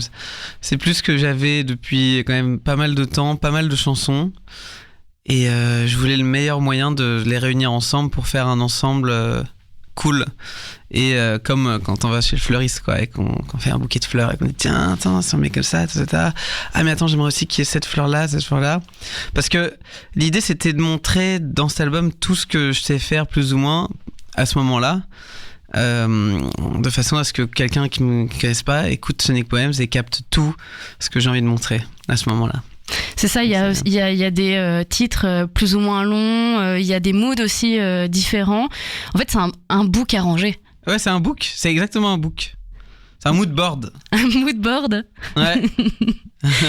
Dans une interview que tu as faite récemment, tu dis que t'as pas composé aussi Sonic Poems en pensant à la fête. Et pourtant, ce soir, elles seront jouées pour la fête, tes chansons. Est-ce que ça change aussi ta façon de les interpréter ? Ouais. Bah, ça change en tout cas ma setlist. Parce que en temps normal, je joue Love Parade. Je joue Midnight Sex, Je pense à toi, des choses un peu plus mellow, un peu plus douces. Et là, c'est sûr qu'à minuit 40, c'est pas des chansons que j'ai forcément fait. Je vais. Et oui, en effet, quand je les interprète, ma façon de jouer en soi reste la même, mais c'est sûr que je vais sauter. Je saute de toute façon à chaque fois que je joue, mais l'énergie des gens, à mon avis, me fera sauter encore plus haut. Et le public va sauter aussi, je pense. Bah après, de toute façon, ouais, c'est un échange. Hein. S'ils sautent, je saute, on saute tous, tout le monde saute. Ouais. Justement, on va parler un petit peu de cette ambiance. On disait qu'il y avait des moods différents. Là, on parle de la fête. Cet album, il a eu 3 ans de gestation quand même, avant de sortir. Est-ce que le confinement, lui, il a influencé aussi le résultat final ? Puisque tout le monde, on voit les artistes en composer, en confectionnant des choses aussi peut-être intimistes. Pourtant, là, on sent qu'on a envie de... Je sais pas, j'ai presque l'impression qu'on a plus envie d'aller vers son prochain avec cet album. Ouais. En fait, moi, le confinement... pendant la première partie, j'étais chez moi, je faisais des trucs. J'ai composé Too Much Text à ce moment-là, parce que... texting problems. Mais... En fait, après ça, j'ai voyagé pas mal au final. J'ai fait des concerts. Enfin, je trouvais un moyen. C'est un moment où je suis parti vivre à Florence, en Italie, et pas mal de trucs comme ça. Donc ça m'a ouvert à pas mal d'autres choses qui ont influencé l'album, mais qui du coup n'étaient pas forcément du confinement. Je pense que c'était plus le Covid faisait que dans tous les cas fallait rester soit dans son pays soit en Europe, Et en plus, on était un peu entre Européens, il pouvait pas y avoir d'Américains. Donc il y avait un truc où, ouais, c'est comme si on était tous dans une grande maison, je sais pas. Donc ça créait un truc plus intimiste. Florence, il y avait personne. C'est super intimiste. Et du coup, c'est comme si t'avais un peu la ville pour toi. Et j'étais là avec des amis. C'était super inspirant. Et ce qui a été très important pour l'album, c'est Londres, où je suis parti après Florence. Londres qui était encore à ce moment-là dans l'Union européenne. Et on a deux ambiances différentes entre Florence et Londres quand même. Ah, totalement. Et mais c'est ça que j'ai aimé, c'est-à-dire que, en fait, étrangement, Florence était beaucoup plus mouvementée et chaotique que Londres. Londres était un moment studieux. C'est-à-dire que je suis arrivé là-bas en disant presque là c'est bon, j'arrive à Londres et on est sérieux. Et c'est là que je suis allé en studio avec Tim Goldsworthy, qui est le fondateur de DFA, qui est le coproducteur de LCD Sound System, du premier album, et de pas mal d'autres trucs après qui ont été sortis sur DFA. Et avec lui, c'est lui qui a changé tout. Enfin, il est arrivé, il m'a balancé plein de samples de drums, de breaks, des trucs comme ça, et c'était super inspirant, quoi. Et là, on a fait des chansons super importantes. Et justement, LCD Sound System, ça représente aussi une époque. Ta musique, elle nous fait voyager un petit peu dans le temps. On sent aussi les années 90, les années 2000. J'ai aussi cru comprendre que dans les algorithmes de plateformes de streaming, t'aimais pas trop où était classé ton album. Ah ouais. Ah bah oui. Ah oui, non. Pourquoi ? Mais non, mais parce que, je sais pas, c'est pas de la pop française. Je considère pas ma musique comme ça. C'est pas forcément même les gens avec qui je traîne ou quoi. Enfin, je veux dire, c'est ouais. Je dis bon, ok, d'accord. Je pense que Spotify me met là-dedans parce que c'est vrai que bon, je suis français, je vis plus ou moins à Paris, et voilà, mais je sais pas si c'est vraiment comme ça qu'il faut voir ma musique. Et pourtant, tes textes sont anglais en plus dans tes sons. En plus, c'est ça, ou alors, enfin voilà, une des chansons les plus connues, c'est Siesta Freestyle avec une chanteuse espagnole. Ensuite, bon, il y a Carly Rae Jepsen aussi, là, un morceau qu'on a fait ensemble, Move Me. Et le reste est instrumental et électronique. Et je pense pas que ça ressemble à, enfin que ça soit dans le même délire que d'autres artistes dans lesquels je me reconnais pas. Bon après, moi, je m'en fous, hein, ça m'empêche pas de vivre, voilà. Mais c'est juste, c'est dommage pour l'expérience, pour bien comprendre le truc, c'est peut-être pas la bonne façon. Mais bon. S'il y avait une catégorie partage, je pense qu'en tout cas ta musique qui serait bien. On parlait de voyage tout à l'heure, mais au sein de tes chansons aussi, toutes ces voix qu'on entend entremêlées, ce sont des voix d'amis, de connaissances. Ouais, que des potes. Comment ça se passe ? Tu leur envoies un texto, tu les appelles, genre tu peux m'enregistrer juste ta voix, m'envoyer un vocal Ouais. Et c'est pour un projet ? Genre, parce que l'album il a vraiment été fini aussi quand j'étais à la campagne. C'est un peu un truc que je fais de toute façon, c'est un moment où je coupe tout pendant un mois, quasiment plus de téléphone, c'était là, tu fais que de la musique. Tu fais que de la musique, ça s'arrête pas, tu vois pas le temps passer, c'est incroyable. Et les seuls moments où j'allais prendre mon tel, c'était pour dire, tiens, par exemple pour Such a Good Day, je suis allé envoyer littéralement à 25 personnes, tu serais chaud de m'envoyer à toi qui dis Such a Good Day, truc comme ça, quoi. Ça, c'est né, parce qu'avant, je le prenais, j'avais des vidéos de potes ou c'était à l'époque où j'étais au lycée, de Snapchat ou quoi, et je prenais s'il y avait une story de quelqu'un qui faisait un truc drôle ou quoi, je l'enregistrais, je le foutais dans ma chanson et c'était plus un truc de hasard. Ou alors j'entendais quelqu'un dans la rue. Et c'est après je me dis tiens, autant créer le moment. Et c'est là que c'était pour Attitude que j'ai commencé à demander. Attitude, c'était mon amie Taika, sa petite sœur Shanae. Tiens, est-ce que t'es chaud, tu m'envoies ta voix qui dit Attitude, this attitude. Et c'est à partir de là où j'ai pris ce rythme. Et souvent, en fait, quand il y a un morceau et que j'ai le sujet, le truc en tête, je me dis, tiens, vas-y, attends, viens, on fait ça comme un espèce de slogan. C'est presque comme une Attitude, c'est comme une campagne de pub. Tu vois, c'est genre... Et pourtant, en plus, on la trouve aussi dans... On la trouve dans des pubs. Par exemple, je pense à Versace avec sa collection. Ouais. T'as un rapport, toi, à la mode ? déjà de base? Ouais. Enfin, de base, non, pas vraiment, mais c'est-à-dire que ma musique a toujours plus ou moins collé bien. Mon premier concert, c'était pour un défilé, c'était un ami à moi qui était, quand j'étais en Hippocagne, lui était dans le même lycée, c'est Pierre Kazmarek, il avait une marque qui s'appelait After Homework. Et maintenant, il a une nouvelle marque qui s'appelle Georges Wendel.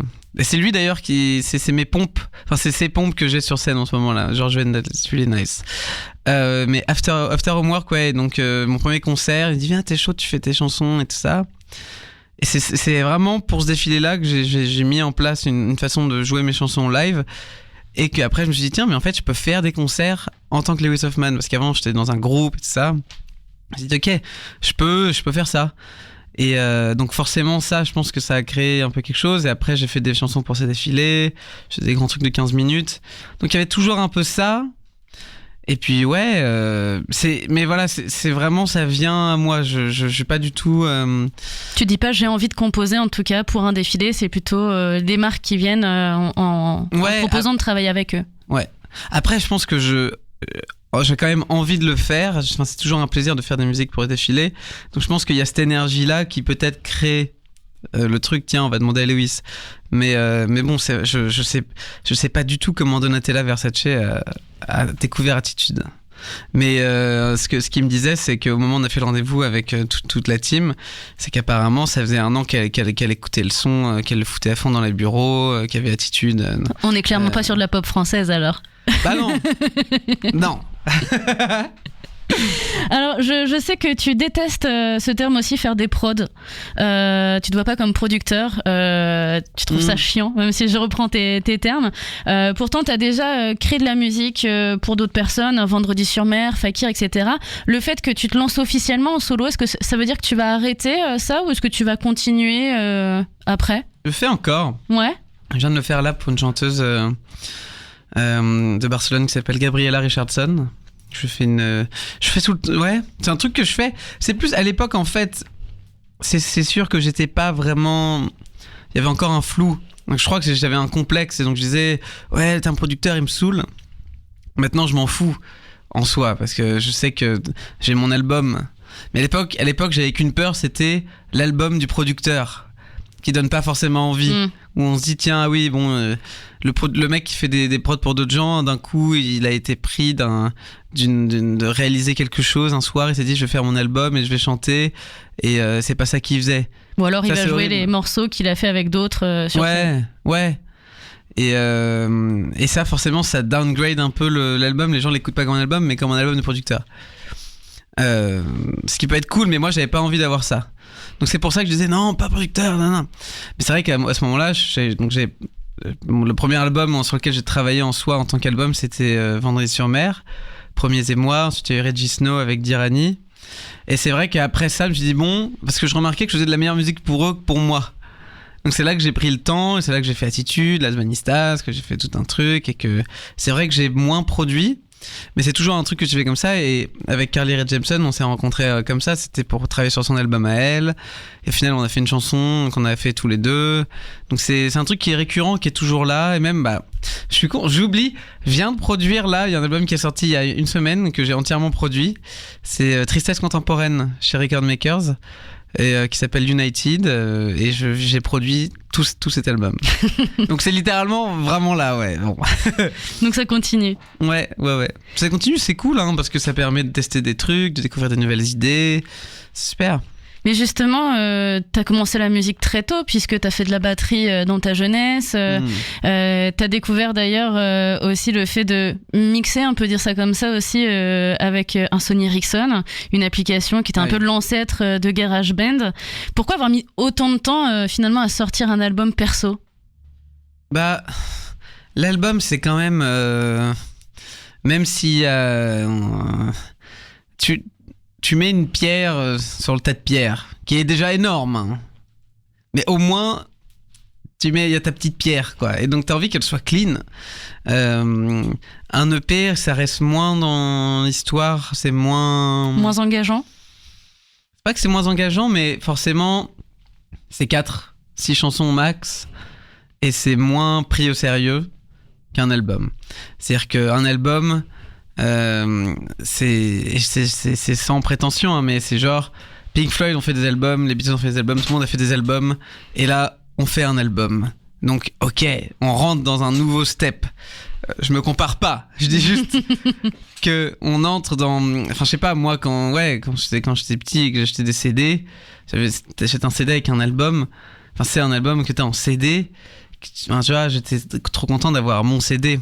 Donc du coup j'ai envie de le faire bien, j'ai envie de le faire vraiment bien pour en être fier.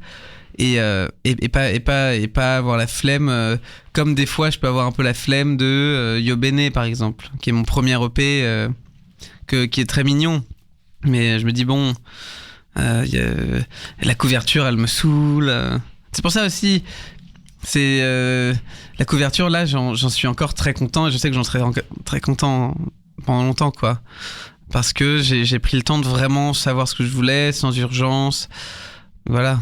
C'était posé, quoi. Ouais. Et ben en tout cas, cette pierre, cet album Sonic Poems, c'est à découvrir ce soir sur la scène du Fort, à minuit 40. À minuit 40, exactement, pour 1 heure de concert. 1 heure de concert. Merci Lewis Hoffman.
Lewis Hoffman, interview plus titre, c'était le titre Attitude.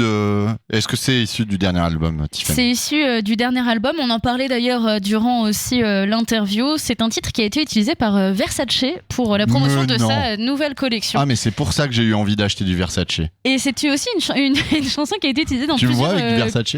Ah mais grave. Ah bah ouais, bah franchement bien sûr. ça paye bien la radio Asso. Bah oui, bien sûr, bien évidemment.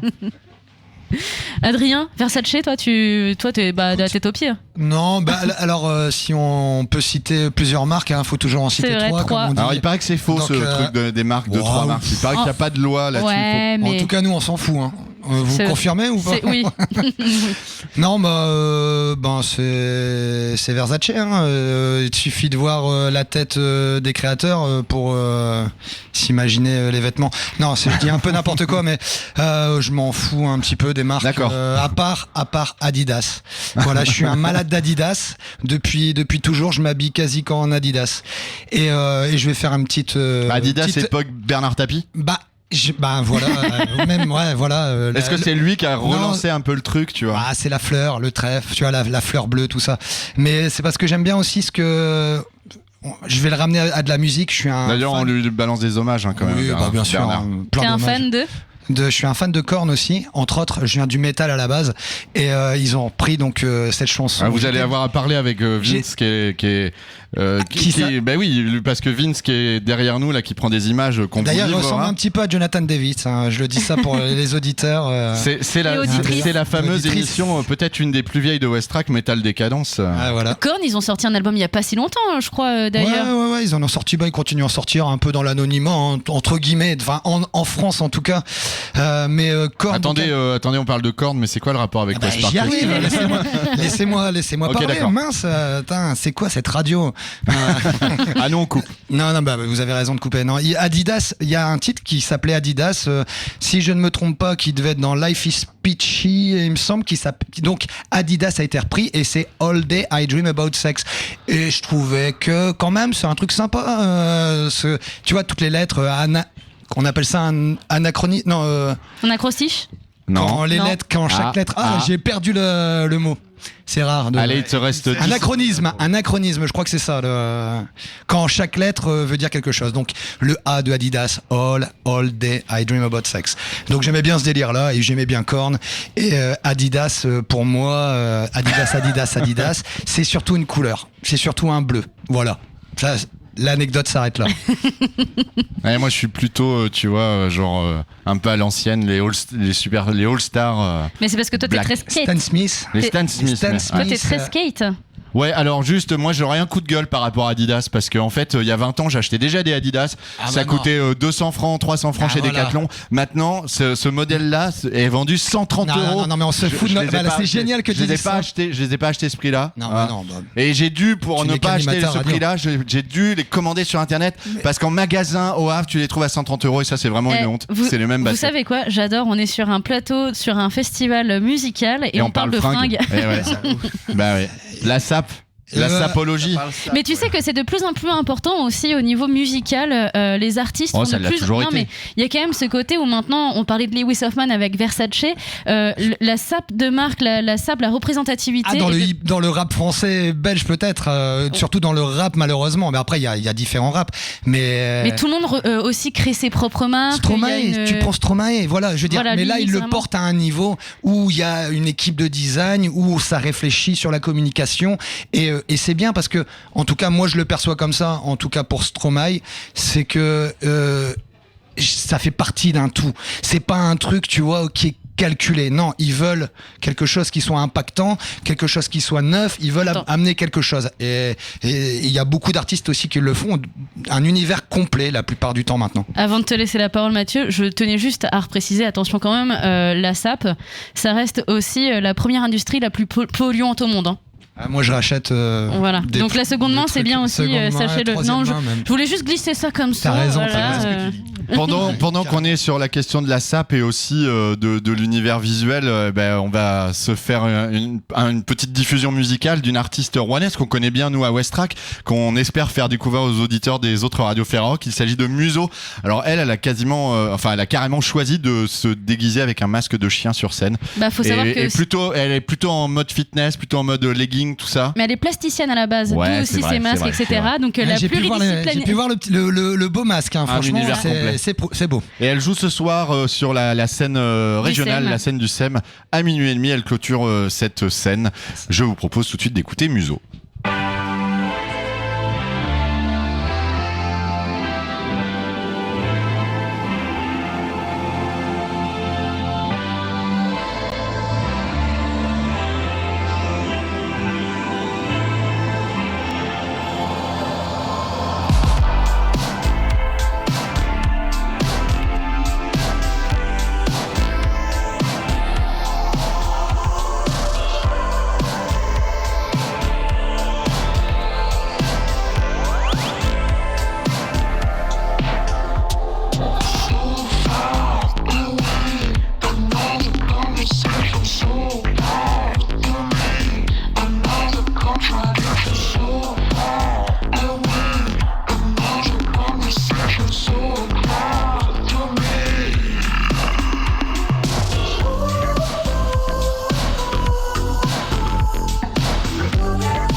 réseaux, sur les antennes de la Ferrarock. On est toujours en direct du West Park Festival au Havre. Marine, tu as eu l'occasion de parcourir un petit peu le festival en mode fermé au public. Oui, parce que c'était pas encore ouvert. Non, ça ouvre à 19h. Dans 10 minutes. Alors, qui t'as pu rencontrer ? Qu'est-ce que t'as pu faire du coup pendant ce petit temps de promenade ? Alors, c'était pas du tout un temps calme, hein, puisque tout le monde est dans le rush. Et justement, j'ai été embêter tout le monde dans ce rush de préparation juste avant. Et je trouve ça assez intéressant au final, parce que quand on est festivalier, on arrive, tout est déjà prêt. Et vous allez pouvoir découvrir ce qui se passe juste avant que vous arriviez. Bonjour. Alors je me présente, je suis Stéphane Tigarguer, je suis photographe pour l'association Zoom en scène et nous suivons le festival West Park depuis sa création en 2004, car notre association a le même âge que West Park. Voilà, donc nous avons les archives des premiers concerts en photo argentique, car oui, je suis vieux. Et il y a d'autres personnes avec toi ? Oui. Mickaël Liblin, donc je couvre le festival West Park pour le festival depuis 2011. Voilà. Moi c'est Stéphane, du coup je suis photographe cette année pour la première fois pour le West Park. On va le bisuter. Et alors là le festival va ouvrir dans quelques instants. Qu'est-ce que vous faites en ce moment ? On vient d'arriver. C'est ça. Voilà. On prend nos marques. Et en tant que photographe, il faut faire attention peut-être à des choses en particulier. Comment est-ce que vous voyez les choses quand vous arrivez sur un site ? Principalement la lumière, parce que pour moi. Les mouvements de circulation dans le site pour aller plus vite possible d'un site à l'autre. Tu veux dire d'un concert à un autre ? Ouais. La même chose, en fait, on a une grille horaire à respecter. Vu qu'on a peu de temps pour chaque concert, pour l'enregistrement, on est normalement autorisé à faire que les 3 premiers titres. Donc ce qu'on fait, c'est qu'on essaye de faire les 3 premiers titres et de se déplacer le plus rapidement pour aller faire un nouvel artiste ou une nouvelle scène ou prendre un peu de photos d'ambiance. Donc vous avez développé des techniques de ninja en fait. On peut dire ça comme ça, d'autant plus qu'il faut qu'on respecte pour chaque artiste des spécifications bien précises qui vont nous être données bientôt, c'est-à-dire je ne veux être photographié que de profil, de loin, de 3/4, de dos, donc c'est hyper détaillé. Caroline, et je viens passer la soirée à West Park. Oui, on est partenaire en fait, et bénévole. On s'imprègne de l'ambiance. Les concerts vont commencer quand même dans quelques instants. Vous avez déjà prévu de faire des petites choses ? Oui, tout. Voilà, le maximum. Je suis Émilie de l'association de Mammouth et je fais la régie de ce magnifique chapiteau. Et c'est quoi comme chapiteau ? C'est le Chapapaz, c'est un chapiteau qui a fait tout le West Park depuis au moins une 20aine d'années. Ah oui, donc il connaît bien les lieux. Oui, exactement. Lui-même. Oui. Alors pas en chair et en os, mais en toile et en pied. Voilà, c'est ça. Et alors, donc toi, tu es régisseuse de la salle, ça consiste en quoi ? Ça consiste à accueillir donc le merchandising qui est là. Après, on a un grand bar avec une dizaine de tireuses. Et on a aussi le stand prévention. On va avoir aussi la mission locale qui va venir incessamment sous peu. Et voilà, faire que tout se passe bien, faire en sorte que tout aille bien dans la soirée et qu'on passe un excellent moment. Donc ici, il n'y a pas de concert, mais il y a tout ce qu'on retrouve autour des concerts. Exactement. Et donc toi, c'est pas vraiment toi qui t'occupes de l'organisation qu'il va y avoir, c'est plutôt les détails sur place ? C'est ça, exactement. De savoir accueillir, gérer, et puis après, moi j'ai toute une équipe au-dessus de moi qui me dit quoi faire et comment bien le faire. Du coup, voilà. Donc plutôt un travail d'équipe. Exactement. Bonjour. Oh, vous êtes tous en chœur. Est-ce que vous êtes tous du Point Info ? Non, juste nous deux. Parfait. Que font les autres ? Nous, on est à la médiation. Et ça consiste à quoi la médiation ? Alors en fait, on est au niveau des arcades de jeu et on doit surveiller les gens ou les aider à comment on joue au jeu et de leur dire de ne pas poser leur bière sur les jeux. Donc, principalement ça ? Oui, voilà, c'est ça. Et vous alors au Point Info, vous faites quoi ? Vous informez les gens, je pense ?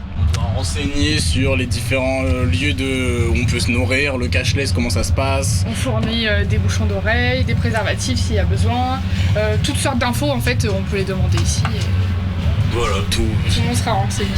Et ouais, il y a des casques aussi, des menus, des food trucks, tout. Absolument. Vous savez tout sur le festival ? Oui. Oui. Il sait tout. La petite plaquette informative qui informe les informateurs aussi. C'est au cas où on a des questions, on n'a pas la réponse, ça, on a tout là-dedans en théorie. On motive les gens au petit challenge, 30 mégots égale une boisson gratuite. Et justement, c'est ce que je viens de voir et j'allais justement te poser la question, c'est quoi cette histoire des 30 mégots, une boisson ? C'est pour motiver l'écologie et pas éviter de jeter ses mégots par terre. Et donc, quitte à pouvoir rentabiliser, autant avoir une petite boisson en échange des mégots. Donc il faut par exemple fumer 30 cigarettes, les garder bien précieusement et vous rendre les 30 mégots. Exactement ça. Non, en gros, c'est par exemple on trouve une cigarette par terre ou quelque chose comme ça, on peut ramasser le mégot et ça peut nous permettre d'avoir du coup des verres boîtiers gratuits. Si vous avez un petit coup de mou dans la soirée, cherchez des mégots par terre et puis au lieu d'aller s'asseoir. Oui, bonjour. Où est le merchandising? Le merchandising, c'est juste au niveau de l'entrée du Tetris, dans une petite cabane. Donc c'est où? Vous allez tout droit, tout au fond, il y aura un bâtiment avec des cubes de toutes les couleurs. Tu sais, même moi j'avais pas la réponse. On est à la Merci, merci beaucoup. Franchement, oh c'est super. Incroyable. 2, ça vous va pour tout le monde? Ah mais nous on n'est pas là. Ah ok. On est à la médiation. Merci beaucoup. Est-ce que vous avez l'habitude de faire ce festival en tant que festivalier? Ouais, cette année on le fait avec parce qu'en fait on est de Saint-Jean en BTS et du coup on a eu une place pour pouvoir faire bénévole et aider sur le festival. C'est la première fois qu'on se retrouve de l'autre côté du... Ouais, c'est ça. Alors ce sera probablement diffusé sur plusieurs radios en France et je pense que tout le monde ne connaît pas le BTS de Saint-Jean. C'est quoi ce BTS? C'est un BTS communication. Un BTS communication au Havre qui permet d'ouvrir pas mal de portes dans la région. On est situé au Mercure Hotel. C'est en face du bassin du commerce. En face du volcan plus précisément. On apprend les techniques pour de communication, de création. On crée des affiches, on a plusieurs projets, ça développe notre créativité, notre sens du relationnel, on a pas mal de projets à faire. Elle est bonne en com, hein. Et qu'est-ce que je pourrais dire d'autre? On a des matières un peu plus générales, comme l'anglais, le droit, mais c'est vraiment très professionnalisant parce qu'on a un stage à faire d'1 semaine en décembre et après en juin. Mais juin, on a un stage de 7 semaines à faire. Ça ouvre pas mal de portes parce qu'on est vraiment immergé dans la vie professionnelle. Et vous faites tous partie du même BTS? Oui, on est tous dans la même classe. D'où la réunion au point info. Super ambiance à Saint-Jean. Et qu'on retrouve du coup aussi ici à West Park. Et peut-être à bientôt alors pour quelques informations sur le festival. Si je me perds ou alors si vous voyez quelqu'un accroupi en train de ramasser des mégots, ce sera peut-être moi du coup. Merci beaucoup. Merci beaucoup. Merci, au revoir. Moi je suis Jean-Luc, pizzaiolo depuis 16 ans, en camion, food truck sur le Havre. Qu'est-ce qui vous plaît dans le food truck? Le déplacement, le contact, le côté convivial, surtout ça, le convivial. Et vous faites beaucoup de festivals? Pas assez, mais je m'oriente sur le festival. Pourquoi? Pourquoi, pardon? Pourquoi? Le côté ludique, le côté speed du festival. Et tout le monde est sympa, je trouve ça génial. Du coup, c'est un peu plus speed que, je dirais, être à un endroit un peu plus classique? Ouais, c'est ça, oui, complètement. Alors, il y a une organisation un peu différente? Totalement, tout en amont. Je fais tout en amont, là, vous voyez, je précuis mes pattes un peu, quelques secondes, pour les avoir tout à l'heure, quand tout le monde va arriver. En temps normal, je fais tout à la minute, comme on dit. Eh bien, parfait. Merci beaucoup. De rien. Bonne soirée. Bonne soirée et peut-être à tout à l'heure pour une pizza. Avec plaisir. Merci. C'est moi. Quelque chose à dire sur le festival West Park pour les gens qui ne connaissent pas? Un festival West Park sans eau et sans boue, c'est pas un festival West Park. C'est pas un festival tout court. Voilà. Il faut déambuler et se laisser et se perdre. Voilà. Surtout que cette année, le festival va de la salle du Tetris à la salle du SEM, donc c'est toute la diagonale du fort. Et voilà, il faut se laisser porter par ses oreilles, parce qu'il risque d'y avoir plusieurs concerts en même temps. Et voilà, prendre du plaisir comme ça.